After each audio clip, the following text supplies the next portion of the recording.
RST forkurs, oppgave 8.12.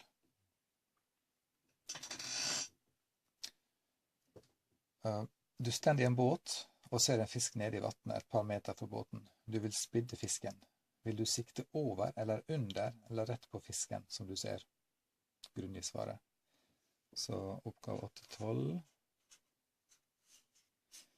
ser sånn ut. La oss tegne vattnet her. Og la du stå her da. Båten. Her stender du der øret.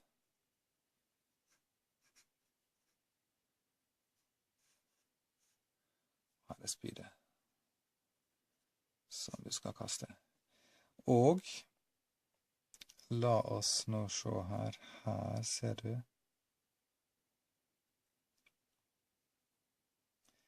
En fisk da.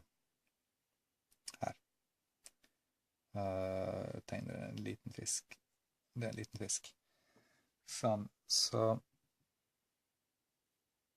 jeg tegner opp en sånn standardfigur. Så her er du. Du ser fisken her. Eller altså, du ser her, og det du ser da er fisken. Den er jo ikke der. Den er jo her nede så klart, men lyset kommer opp på en måte, og det treffer deg. Så lyset går jo den veien her. Lys fra fisken. Treffer deg der. Og spørsmålet er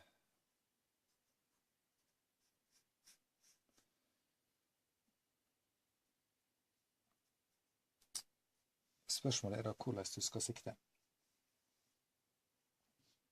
Vil du sikte over eller under eller rett på fisken? Skal du sikte rett her?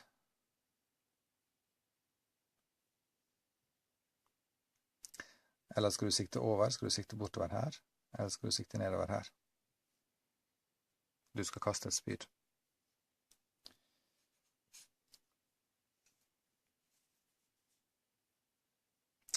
Så hvis du kaster spydet rett ned her, hva skjer da?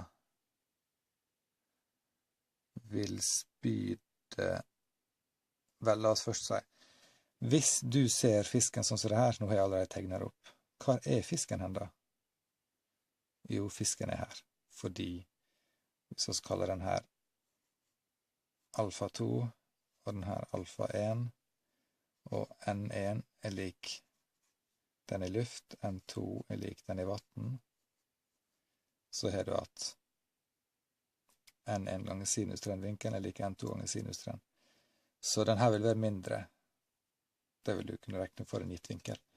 Så hvis du kaster den rett frem her, så vil du spydet ditt treffe her.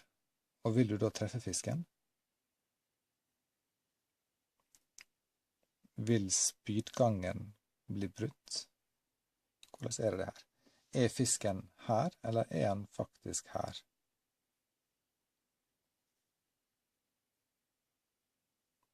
Fisken er her, som jeg tegner den. Her er fisken. Men la meg tegne en heltrektstråle for den lysstrålen. Her er lysstrålen fra fisken.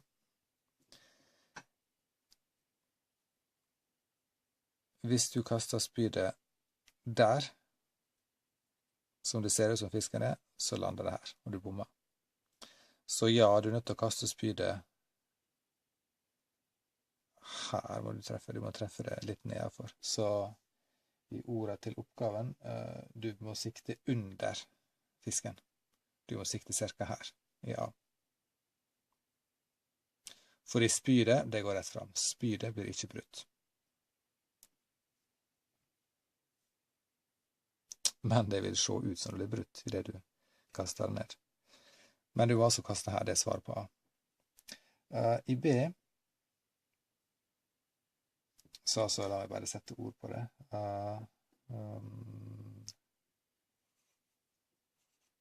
Må sikte under fisken. Nå skriver ikke jeg. Nå har jeg heller sagt det, så får du heller skrive et komprimert form av det som jeg har sagt. Må sikte under fisken. for lyset blir brutt, og så videre. Hvis det nå ikke er et spyd du skal fiske med, men en laserstråle. Hvis du nå i handa også har en laserpistol, sånn ser den ut for eksempel. I andre handa har du en laserpistol. Så er det samme spørsmål igjen. Skal du sikte rett på der, eller skal du sikte under, eller over, hvis det er en laserpistol?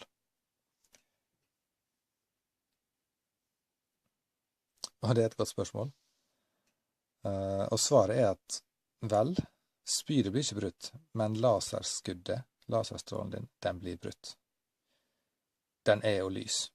Laserlys er lys, så du må skyte akkurat der du ser fisken, da vil strålen din gå ned her, og så blir den brutt ned sånn, tjoff. Mens hvis du hadde hatt en vanlig pistol, så hadde den gått akkurat som spydet, rett fram. Så det er nesten en kuriositet. Så det er svaret da. B, sikt rett på. Så jeg skriver ikke i ord det som en måtte ha skrevet på en eksamen, men det er klart, få med det mest viktige, men ikke skriv handa av det. Men grunnig for all del nok. Godt, så det er en veldig fin oppgave. Interessant.